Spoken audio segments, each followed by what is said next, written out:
حکومت نے پیٹرولیم مصنوعات کی قیمتوں میں کمی کا اعلان کر دیا۔ وزیر خزانہ اسد عمر کہتے ہیں کہ عوام کو ریلیف دینے کے لیے پیٹرول اور ڈیزل کی قیمت 2 روپے جبکہ مٹی کے تیل کی قیمت 3 روپے فی لیٹر کم کر دی ہے۔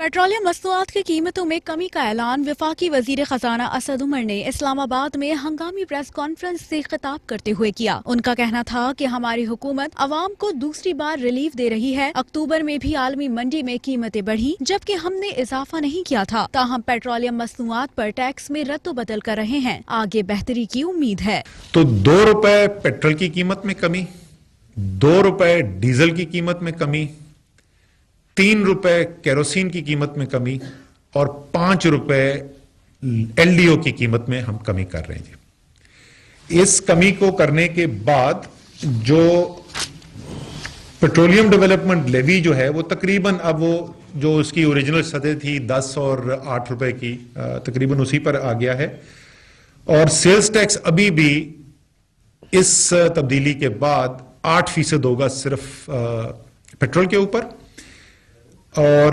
13% ہوگا، یعنی صرف 1% کا اضافہ ہے ڈیزل کے اندر۔ ڈالر کی قیمت میں اضافے سے متعلق پوچھے گئے سوال کے جواب میں وزیر خزانہ کا کہنا تھا کہ بیرونی قرضے بڑھ کر 95 ارب ڈالر تک پہنچ گئے ہیں۔ ڈالر کی طلب زیادہ اور سپلائی کم ہو رہی ہے، جس کی وجہ سے ڈالر کی قیمت بڑھ گئی۔ بنیادی وجہ یہ ہے جی کہ سادہ سی پچھلا سال جب ختم ہوا تو جیسے میں پہلے کئی دفعہ بتا چکا ہوں تو آپ کا 19 ارب ڈالر کا خسارہ تھا کرنٹ اکاؤنٹ کا، یعنی ملک کے اندر ہر شکل کے اندر قرضوں کے علاوہ، قرضے لینے کے علاوہ ہر صورت میں جس طریقے سے پیسہ آتا ہے، یعنی ریمیٹنسز آتی ہیں بیرون ملک پاکستانیوں کی، فورن ڈائریکٹ انویسٹمنٹ آتی ہیں، ایکسپورٹس آتی ہیں، یہ تمام آمدنی اور جو اخراجات ہیں یعنی جو ہم نے درآمدات کے پیسے دینے ہیں اور پرانے ہم نے قرضے واپس کرنے ہیں کہ 95 ارب ڈالر تک چلے گئے۔